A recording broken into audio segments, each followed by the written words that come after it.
Hey guys, Greg McCoy here, owner of Hidden Gym, along with my wife Tana, personal trainer of going on 13 years and mental performance coach. I'm here to talk to you today about the difference between motivation and commitment and why you should care about the difference between motivation and commitment. Look, this is a topic that we cover with all of our clients, and it truly, the ones that really grasp it, it gives them an edge to reach their goals. We cover this with members, we cover this with team members, personal trainers, projects that I consult on. It works in all facets of life. So if this is something that you can really internalize, digest, we've got a 2-minute exercise for you that we're going to talk about. It's going to give you an edge to getting from where you are to where you want to be. And that's what it's all about, right? So what's the difference? We define motivation as the push that gets you going. And commitment is the step-by-step process, your daily subscription to do what it takes to achieve your goal. Common myth is that people that achieve success are always motivated. You might be looking at people in the gym that are extremely fit or extremely accomplished in their sport and think that they must be motivated all the time. And the truth is they're not. They're just more committed than the people that aren't hitting their goals. Motivation comes and goes. It doesn't matter your success level. There's going to be days that you really don't feel like doing it, whether you're just getting started or if you're a veteran. The difference is the commitment level. So we've got 4 tips for you here that we're going to talk about to keep you committed and increase your level of commitment. So not that motivation isn't important, but you just one fact that you really need to get or wrap your head around is that motivation isn't always going to be there. You cannot rely on it. You need to rely on commitment. Motivation is a great way to get you started, but commitment is what's going to keep you there. But one quick thing about motivation before we get into commitment, this is another myth, and it's that motivation happens first. Motivation will get you going. Like you get motivated and then you get moving. And in reality, what research shows us and what the top mental performance coaches are teaching at the professional sports level, at the high level executives, is that motivation is a result of action.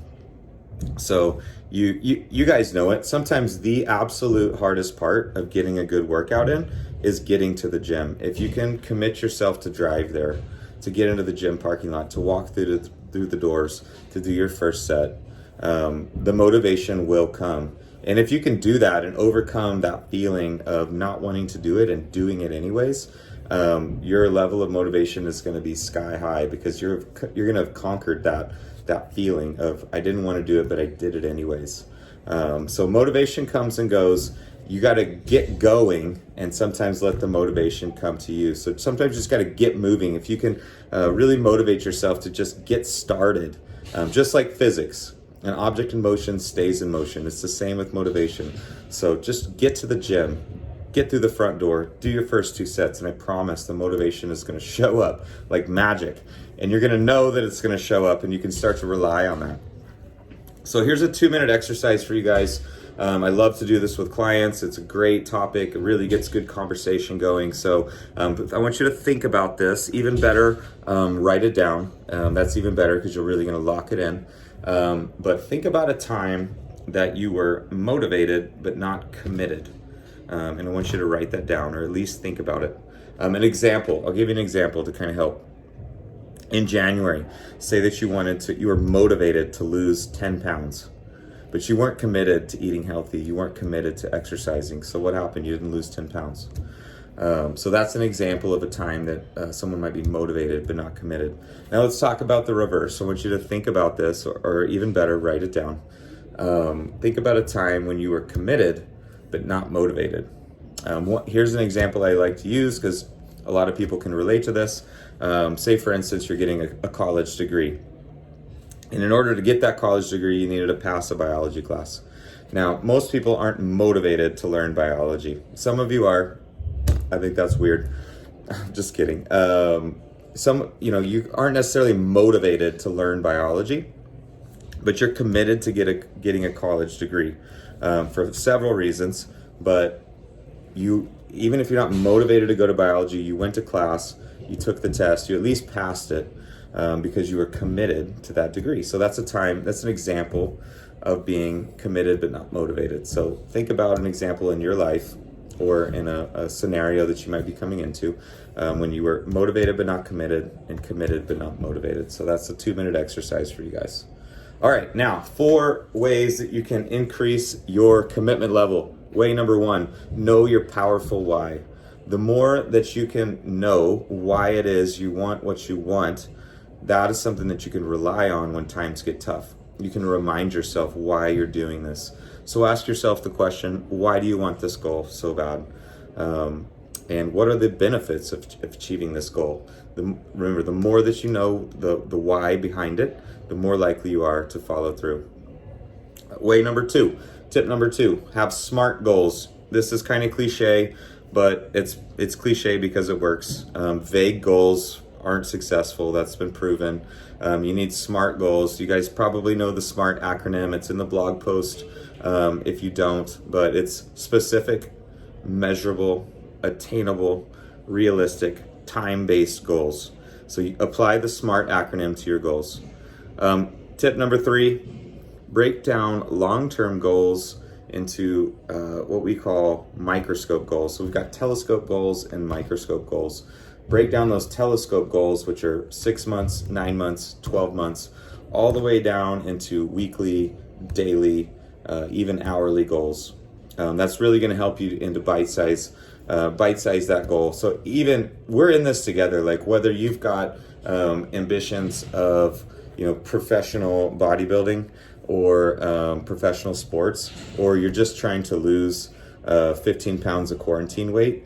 All this in fitness basically boils down to 2 things, and that's 1 workout at a time, 1 meal at a time.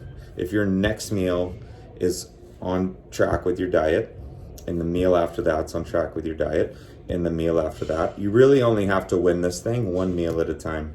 Same with your workouts. If your workout today is good, and your workout tomorrow is good, and you don't skip the workout after that, those daily meal wins, workout wins, you're going to get there. And you just have to do it 1 meal, 1 workout at a time. Lastly, accountability. Accountability is a tool. Self-impose accountability on yourself. Set up ways to hold yourself accountable. A few ways you can do that: workout partners. We love having your friends here at Hidden Gym. Of course, it's good for business, but more importantly, it's good for you getting your results. If you don't get your results, you're probably not going to stick around and keep paying your membership, right? So utilize workout partners, friends, family members. Meet people here at the gym. We've got a great community of people with like-minded goals. If you've got someone waiting on you, you're that much more likely to show up. So utilize workout partners. If you can't get a workout partner, use a friend, family member, maybe someone you meet online in a group related to what you're training for. But have them ask you, did you work out today? Tell them what time you're going to go to the gym. Give them permission to bother you about it. How was it? What did you do? Did you go? So you can use a distance accountability partner. Hire a personal trainer. I mean, we work with tons of clients, and many of them, after a few months of working with us, they know what to do, but it's the accountability that they're really paying for. It's an educated accountability coach that they want. So, personal trainers really, we work by twofold. 1, we're going to tell you the nuts and bolts about how to get there. And number 2, I guess it's even 3. Number 2, we're waiting on you and you feel bad because we're extremely busy, and you feel bad not showing up for your appointment. And number 3, we're not free. So you've invested money for us to be there, to teach you how to work out, to teach you how to train, to talk about things like this. And you don't want to waste your money. So that's triple accountability with the personal trainer. That's honestly more of the magic about why our clients get results versus people that try to do it themselves. So I hope this helps you guys. Leave us a comment, whether you're watching this on YouTube or on the blog, social media, wherever. Leave us a comment. Let us know if this helps you. But I hope that some self-reflection around these topics will get you closer to going from where you are to where you want to be. Until next time, we'll talk to you later.